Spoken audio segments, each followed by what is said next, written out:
Hello everyone, it's Lindsay, and today I'm working on week 4 of my faith planner for the month of March.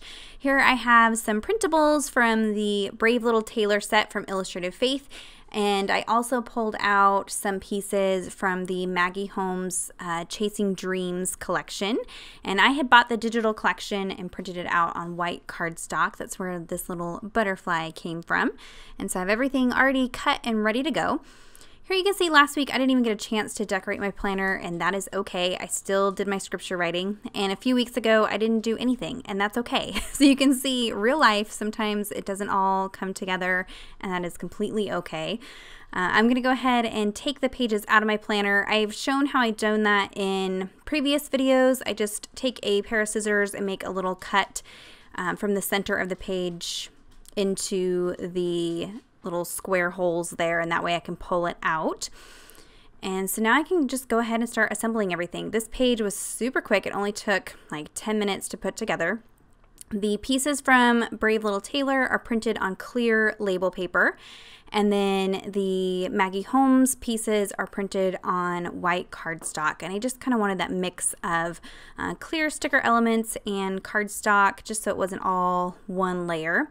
If I was to go back again, I would not buy the Maggie Holmes collection as a digital collection. I would buy the actual products. It took like 4 days to print and cut all of the elements from that collection. So it's nice to have it all, and I can print, elements I like over and over and over again.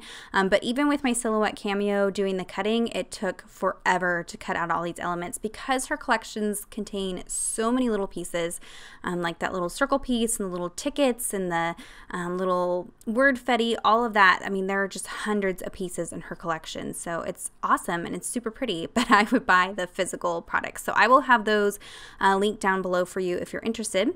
And I'm just going and layering things. A lot of the times I test out my layering before I even turn the camera on just to save time.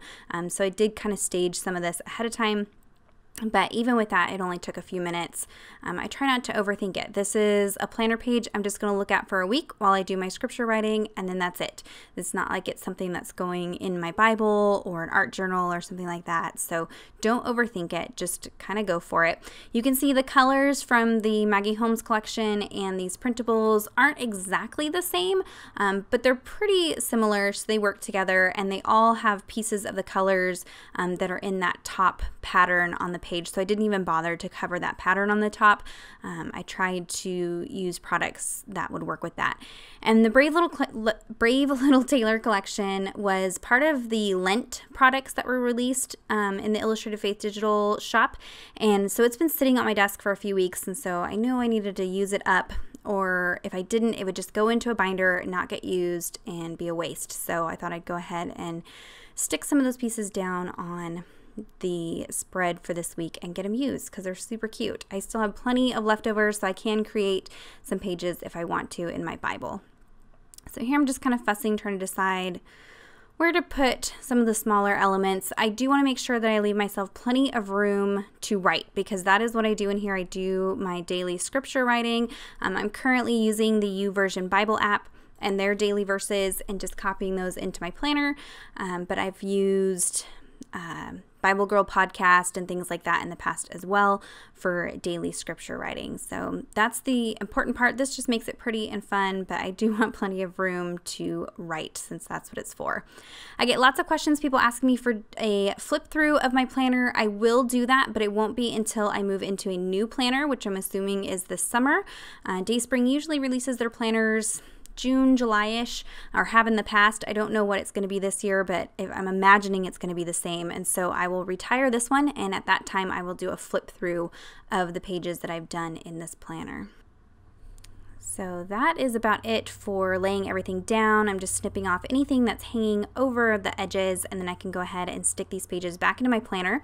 I've had some questions about how I do this. You just push those tabs down in there, and I haven't had a problem with any of the pages falling out or anything like that. So there is a look at this week's spread. Be sure to head on over to my blog for more close-up photos of the project. Leave any questions or comments that you might have down below. I will answer those. Check out the description box and my blog for links to all the products mentioned today, and give this video a thumbs up if you enjoyed it, and subscribe to my channel if you're not already subscribed. And until next time, thank you so much. Bye-bye.